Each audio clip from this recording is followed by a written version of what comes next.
I'm Sir Tap Tap, and let's play Black Screen. Oh wait, no, it's Adventure Story. Aw, yeah. It's the game with the flashiest, shiniest play button ever. So this is by the awesome guy that did the epic Battle Fantasy games and the Bullet Heaven game and that kind of stuff. He's got Iconic Falcon X's awesome music in his stuff. And check out the other games in the series. All of them. At once. Buy 4 monitors and play all 4 of these games at once. That is an order. So one day, Matt and Natty were playing with no legs in the woods, when holy crap, Lance came out of frickin' nowhere and fired a frickin' cannon in our face. He kidnapped Natty. He's wearing a frickin' SS officer's uniform, and he's just being a giant dickbag, so let's go kick his face in. That's the story of the game.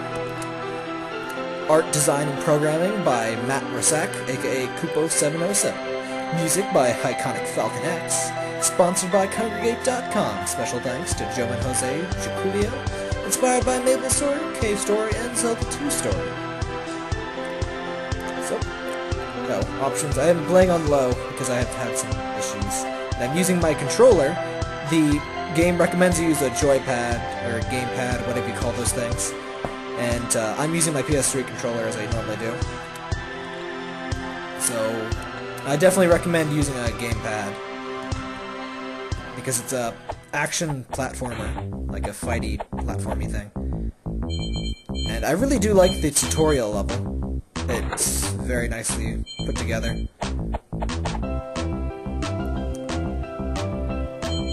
So, I really lost my brain for a second there. So most of the game follows conventional side-scrolly platformer things, though there are some things, like you'll notice the chests and the monies. You don't just want to collect a bunch of coins. There's 100 coins in every level, and there are 10 chests in every level. And you'll notice if you go back to a chest you've already opened, it shows you what was in it. That's kind of a nice touch, so you'd know what was in there. And some chests are hidden. Some of them kind of obviously, some of them not so obviously. And I like that the tutorial explains things in little bits. You can hold down to crawl. I haven't needed to crawl yet, but I like the crawly animation. It amuses me. And you can stabby. And you can jump down these thingies. And watch out for bottomless pits. Ooh. I love that he smiles when he's falling a certain distance. It's the little touches make the biggest difference. Speaking of little touches, I love that what am I saying here? It's not like it doesn't look made block by block like some games. You know, there's an actual incline here, and it's smooth, and it looks natural. The whole game has just a very nice veneer like that, and it does more than just make the game look nice. It makes the game fun to play, and keeps it from being repetitive. When the game itself doesn't look repetitive, it doesn't feel as repetitive either. Not that I'm saying the game's repetitive, but it's just a very good way to design a game. There are lots of very, very nice, subtle graphical touches to keep things looking different. Whoa, lagged a bit there. And there's a variety of attacks you can do. There's a simple combo here. You see that splash at the end of my sword. Actually does a little extra damage and a little extra range. But you can stab, you can slash upwards, you can jump and stab upwards, like in Zelda 2. Or you can do the spinny, slashy attack. Or you can do the stabby, stabby. I always like when there's a variety of attacks. That keeps it fun, too. And you can use magic! Magic! Magic! Fire's your basic thing. And I'm using my hotkeys. And you can map your own hotkeys. You can quick cast 3 spells. You know, set them to the specific buttons. You'll notice you have 3 magic points, so you can just cast 3 spells. 1 MP is 1 spell, always, regardless of the spell. And these are upgrade items. These permanently upgrade your HP and MP, so that's good stuff. You can pause the game, and you can mute the music or sound, or lower the quality, or fun stuff like that. Everyone loves lowering the quality.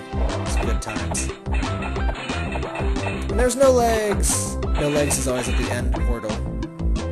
But first, yeah! 100% of all of the stuffs.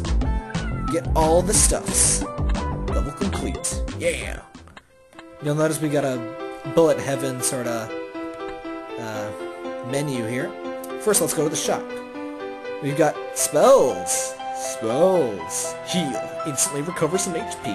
Amount improves the spell. Temper. Boosts your attack and defense slightly for a limited time. Good against bosses. Seeking. Hits twice and deals massive damage. If aims correctly and it cracks.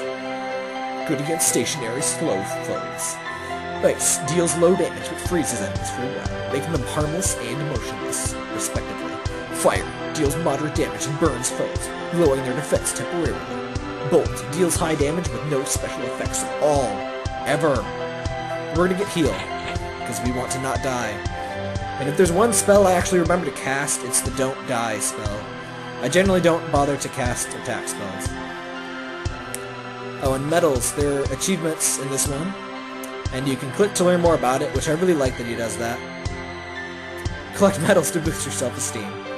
I've already got some, because I played before, and there were recording issues. There were no survivors. Watch out for slimes and bushes! They can actually hurt you! And they're so adorable! I must kill all of these adorable things. And what I really love is that some of the enemies are larger than others, and I think the bigger ones have more defense. And some of them have slightly different colors, and you know, at least in Epic Battle Fantasy 3, some of the monsters' models were actually slightly different for the same kind of enemy. And that sort of nice touch does a lot to alleviate repetitiveness, you know. Because, like, honestly, in this first level here, there's, you know, like 50 slimes that are basically the same thing in terms of gameplay, but visually, there's a very wide variety of them, which is very, very nice. And it's something that's pretty easy to do in Flash, but most Flash developers don't bother to do it. And it's so much simpler to just, you know, edit your sprite or whatever of your characters. Then, you know, it's a lot easier than making a whole bunch of new enemies. But it gives you a very good sense of variety, even when they're the same basic enemy. And you'll note that those eyes in that tree there, that means there's a bush guy that's going to jump out and attack me. And the little animated effect there actually makes them a lot easier to spot, because motion attracts your eyes. It actually, I don't know if this does this or not, but it'd be awesome if on hard mode, that animation wasn't there, because motion does attract your eyes, so if you remove the animation, it'd be a lot harder to spot those guys. Oh, and note, you're sort of like Metal Gear Solid here. You got the enemies go all exclamation point when they see you. And sometimes they're sleeping, so you can go up and stab them in the eyes when they're asleep. That's what I do to people when they're asleep. I don't get many visitors in my house anymore for some reason. I'm sure that's unrelated to my eye stabbing issues. And I think we noticed before, if you fall in a pit, you don't die right away. I think you take 10 damage. Whoa. If they fall in a pit, they do die. I don't know if we get experience for them falling in a pit or not. I kind of assume we don't. Oh, and I love that, I think I mentioned this before, but note that this thing is at an angle, and sometimes there's little mushrooms growing on the platforms. The little graphical touches like that go a long way to showing, you know, this isn't just a cookie-cutter crap game. It gives a lot of real personality and real feel to the game. It just looks and feels very organic instead of fake. It's very, very nice. If you didn't know already, I'm a big user experience geek, so I love stuff like that. And the trees barf poison on you, just like in real life, so avoid trees.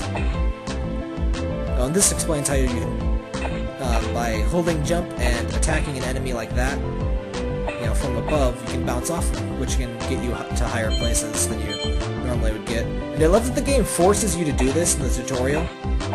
And, you know, it's a more advanced feature, and it forces you to do it once. And, you know, it's not jumping too much on you at once, but it's actually requiring you to use the skills that you'll need later on. So that goes a long way to actually teaching somebody how to use the interface, and letting it stick with them instead of, you know, a lot of tutorials just barf a bunch of information at you, and it's really easy to forget.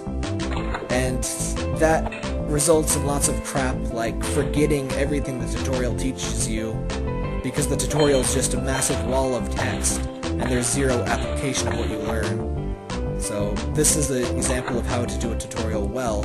For one thing, it's spread over multiple levels, so, you know, you ease people into all the advanced features of the game instead of just, you know, giving them a 500-page manual and expecting them to learn all of it. That's not how you design anything, ever. And if you design something like that, I will come to your house, and I will stick a fork in your eye.